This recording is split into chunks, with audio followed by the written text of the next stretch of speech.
Hi there. So a couple of weeks ago, I put out a poll asking if people would rather see me reverse engineer the button or Grumbot from Hermitcraft, and the people have spoken. And also evidently, there's a lot of you who don't know what either of these two things are, and to you I say, don't worry, we'll go over what the button is before we begin so that we're all on the same page. So with that, welcome to the second ever episode of gnireenignE, the show where we dissect another Redstone's design to find out what makes it tick. Today, we'll be looking at a very famous machine from Hermitcraft Season 7 that captivated the whole server.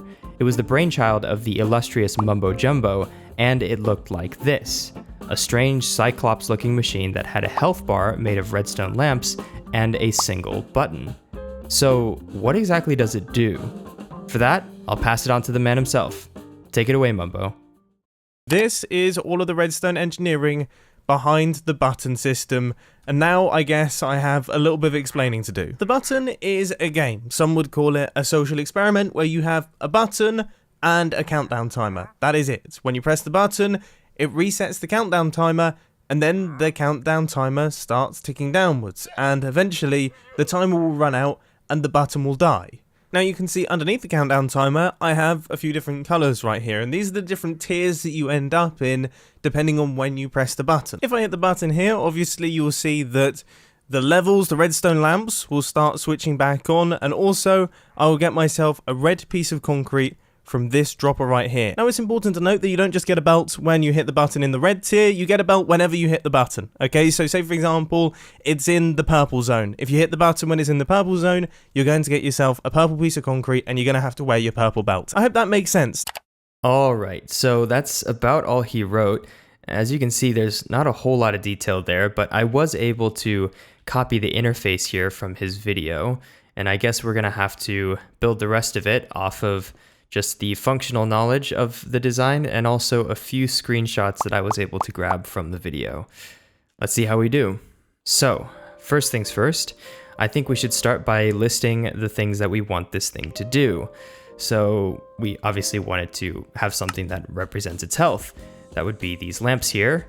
We would also need it to drain its health slowly and also always be aware of its health. We also need it to be able to reset its health quickly by pressing a button, and then also dispense the correct color of concrete from right up there. And of course, it must self-destruct when its health actually does run out. So let's figure out where a good place to start is. I'm thinking a good place to start would be back here behind these lamps. It's one of the few places where you can actually see exactly what's going on very clearly, so I'm gonna go ahead and build that right now. Okay, so from the screenshot, I can see that right behind these lamps, we have a line of blocks, and we have a bunch of comparators going into those blocks, just like this. And we can also pretty clearly see a loop of hoppers going around in this direction. Now, it looks like it comes out by about 2 blocks over here, and then on the other side, given this other angle, it's just 1 block over there. So I'm gonna go ahead and replicate that right now. Alright, so here we have our loop of hoppers going around in a circle in this direction here. Now from this, I can only guess that he will be locking this hopper, no, actually this hopper, and then kind of trickling the items through by unlocking and then locking it over and over. And then we have the items just kind of draining and then making their way back around the loop. And then once it's here, they get held here until the user pushes the button, at which point it unlocks this hopper and the health fills back up. Let's see if I'm right about that. So here we've managed to answer the question of how the health is supposed to drain and then also be replenished. But of course, we don't have any mechanisms to control that just yet. So let's see what's next. So next up we have the orange circuit, as you can see here, and by the looks of it, what it's doing is reading off of these hoppers here and then going straight into a repeater, and that's going into a line of redstone that's being taken somewhere. Now, I assume this is the mechanism that allows the machine to keep track of its own health. So this over here is how it displays it to the user, and this over here is how it knows so that it can dispense the right color of concrete to the player once they save the button, I believe. Regardless, let's just fill this out all the way to the end. Okay, so now that I'm done with that, looking back at the video, you can see in this frame here that the redstone looks to dip underneath the line of hoppers and then goes into a red coder. You can see over here we have a very familiar shape of a red coder, or at least the old design, that is. So let's come over here and dip down, and we have our redstone coming down like so. In fact, I think we have it going down and going up. I think that's what Mumbo has going on. So if I go ahead and power this last redstone, we should see, yep, we have a signal strength of 3 here, 2, and then 1. But I do see a potential problem here. Let's see. All right, so if I throw in this redstone block, I'm thinking that it'll get, yep, it gets stuck right here. And that's because this redstone points into this hopper, so it actually does lock it. Now, it didn't used to be like that. In fact, before 1.16, it used to be just fine. It would be able to go right underneath it and not affect it at all. In fact, I think that's exactly what Mumbo's doing here. You can actually see in the screenshot in a couple places that this is pre 1.16 redstone. So we're gonna have to modify this slightly in order for this to work. And of course, we're gonna have to adjust it anyway because the old red coder design was also broken in 1.16. Okay, so I think what I'm gonna do is I'm just gonna bring this back down, just keep it down there, and then take this hopper line and just have it sort of dodge this area right here. It's a little bit janky, I know, but it still works. All right, so now that we've got that going, we know that we want a red coder out of this, and we can't use Mumbo's design, so we might as well just make our own. So at this point, I'd say go into a block, into there, into a comparator, and then into a block off to the side like this. First redstone dust here goes up like this, and then the second redstone dust is right under like this. That gets caught off like that. Target block here, repeater here, torch, block, torch, and then of course another piece of redstone there. I think that's how it goes. Let's just repeat it and find out. All right, so we got our red coder built. You can see that the first torch is now currently on, and if I march this redstone block along, yeah, there we go. All right, and all the way down the line, like so, and then all the way to this one. This is full health. And there we go. Awesome. All right, so now referring back to the screenshot, you can see that he's put a piston in this position here, right next to the torch, and I assume that goes all the way down, which makes a lot of sense. So that's how it indicates what level of health it's at. Pretty smart. And all of these pistons have a block on their face like that. And then right next to them is a line of repeaters, all connected by redstone dust. So now, there we go. You can see that one of these blocks is going to be up depending on the health of the button.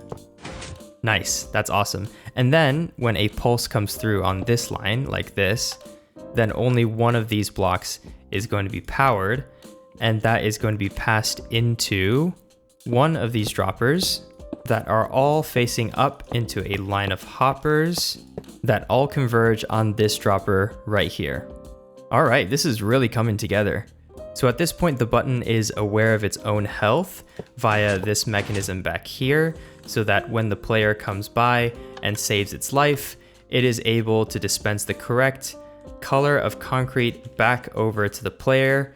Oh, except not really, because this one's still not hooked up. Let's remedy that. So if you look at the screenshots, you can see that Mumbo put down an auto dropper system, which is honestly quite a bit over-engineered for what this thing does, which is dispense one item. So I'm gonna take the liberty and simplify that.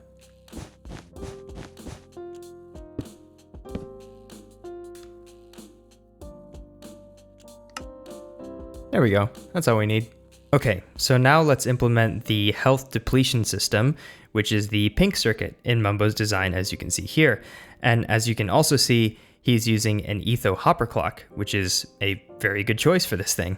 Basically every cycle of the clock, he is feeding in a 2-tick pulse into a torch, which unlocks this hopper down here for a short period of time, which allows one item to be trickled through back into the loop. So let's go ahead and work backwards with this. So this hopper right here is what we're interested in, which we need to keep locked until we want to blink it unlocked for a second and then lock it back again. So we've got the torch there.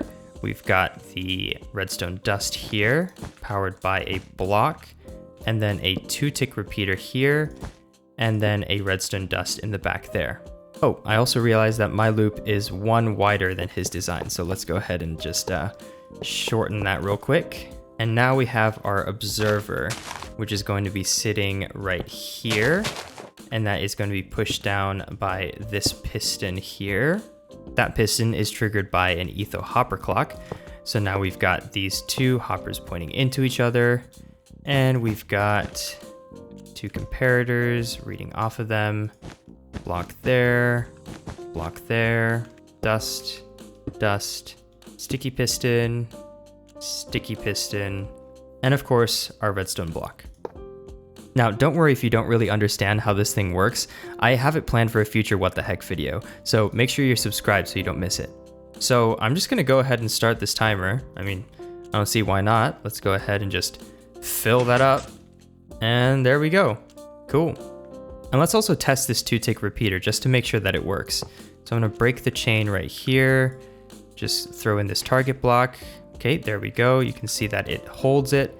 And if we were to update this observer, just like that, you can see that, yep, it's made its way over to here. Perfect. Oh, but wait a second, what's that? So Mumbo has a torch that is on, what, this second green? Yeah, the second green one, and that is going into a line of redstone. Why would that be? Okay, so this line goes here, goes up like this, okay, into a torch. Oh, I see what's going on. Okay, yeah, so we have a loop of hoppers here, and then this one's being read by a comparator. That's going into a block, going into another torch, and then that torch is going into a repeater, which is going into this hopper right here. Interesting. Also, there's a junk item that is just making its rounds here, and you can actually kind of see what's going on there. Okay, so this is really clever, actually, very, very clever. So you can see that this repeater is actually on most of the time, and it's off for the exact duration that it takes for a hopper to transmit an item. And you can see here that it is draining really, really slowly. So Mumbo has it set so that between full health and halfway through the green, it depletes at full speed, and then it depletes at a reduced speed from this green all the way to dead. So he's literally split it in half. So this drains faster than this half. That's really clever. Oh, wait, I had my explanation off by one. So from yellow to dead, it depletes at a slower rate. Still though, I mean, that is clever. Well done, Mumbo. Okay, so let's refer back to our checklist. So we have something that represents its health. We have a mechanism to drain the health slowly. It is always aware of its health. It does not reset on the button press just yet. It dispenses the correct color of concrete on the button press. Well, kind of, but also not because we don't have the button hooked up yet. And it also, dies when it runs out of health. You know what? We'll do that last. So it's now time to hook up the actual button, you know, the namesake of this thing. Okay, so this is the part of the contraption that contains the least amount of detail on screen. But I can see right here a long loop of comparators, which can only mean one thing to me. It's a pulse extender. And honestly, that makes a lot of sense, because when you push the button, you want enough time for the entire health to refill, which is the transferring of items, and hoppers are quite slow, so yeah, you're gonna need quite a bit of delay. And in this screenshot, you can just barely see that Mumbo has put down a torch on this corner hopper here. So this corner hopper is responsible for holding all of the items that made its way all the way around the system. So I'm just gonna go ahead and put that right there. So our task is to pulse this torch for a very, very long time, enough time for all the items in it, and also probably a whole backlog of items to drain all the way through and fill up its health completely. All right, so we're gonna need a really long pulse here. So if I remember correctly, a stone button is 10 ticks long. So if I make something like this, which is 5 comparators here, 5 comparators there for a total of 10, and push this button, we should see that it fills up and doesn't loop, which is great, or it doesn't cycle, which is awesome. And just to test it out, I'm gonna add just one more comparator like that. And let's see what happens there. Yep, you can see that it cycles just for a bit, but then it stabilizes, but we don't want that. But of course, I'm anticipating a lot more items than this delay will provide. Now, of course, this is a really long delay, but we're probably going to be filtering a lot of items through. So how do we extend this without adding comparators to this loop? So here's something that I found out a while back. We can actually add more comparators to this by having a primary loop like this that is self-completing.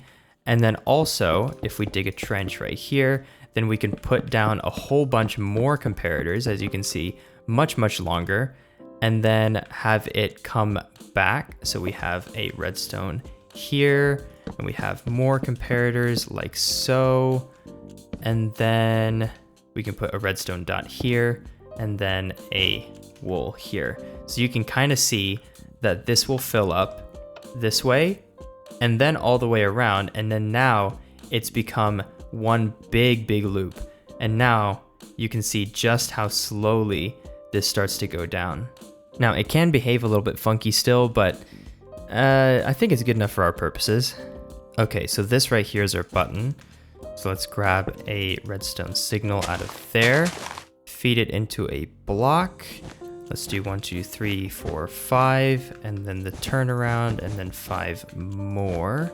1, 2, 3, 4, 5. 1, 2, 3, 4, 5. And then we'll find a way to get that to this torch here. I'm thinking just this. And then we can move the torch down by 1. Yeah, that should be just fine. All right, so we also want to forward this signal all the way up to this line here and send a pulse. So the way that Mumbo is doing that, actually, let me look at the screenshot real quick. Okay, so you can see that Mumbo is doing that with a quick monostable here. So I think I'm gonna do the same.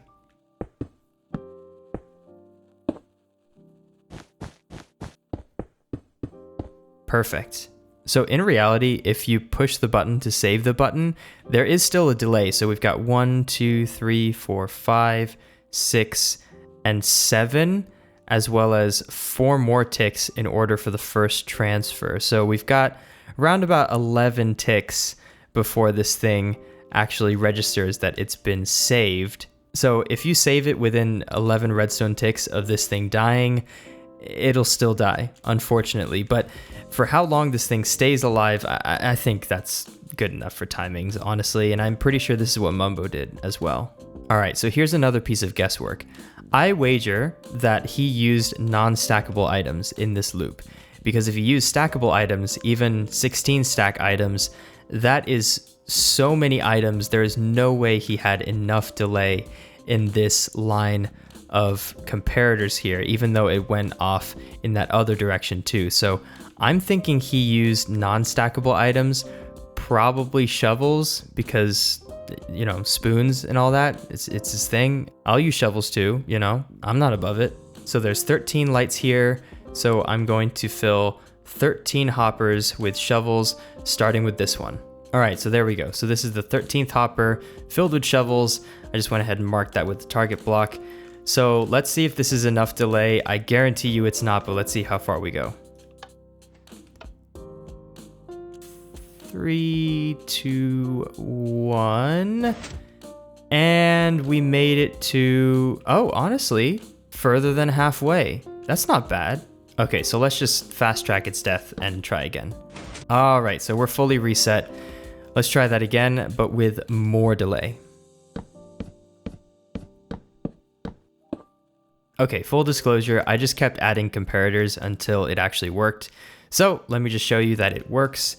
We now have this hopper completely full, and we're going to save its life. There we go, we've pushed the button.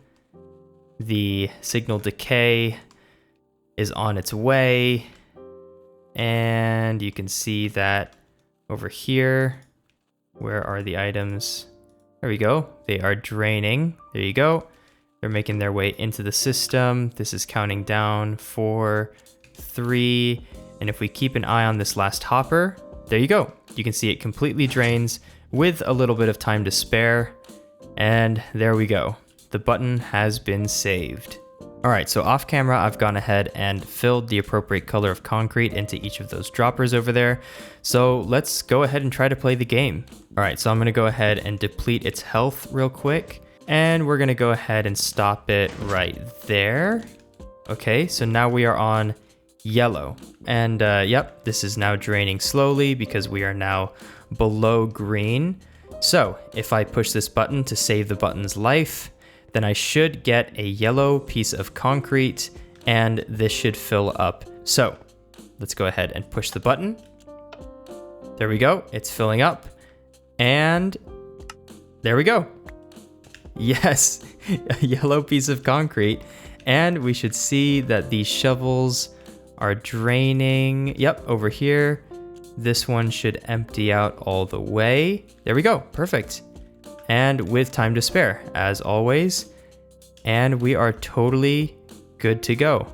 There we go, I've got my yellow concrete. Okay, so back to the checklist. So we have something that represents its health. We have it draining its health slowly. It is always aware of its health. It resets its health on the button press. It dispenses the correct color of concrete on the button press. Now we just have one last thing to do, and that is have it die when it runs out of health. And honestly, that part is really easy. You see, it dies when none of these comparators are on, and this comparator is the last one to turn off.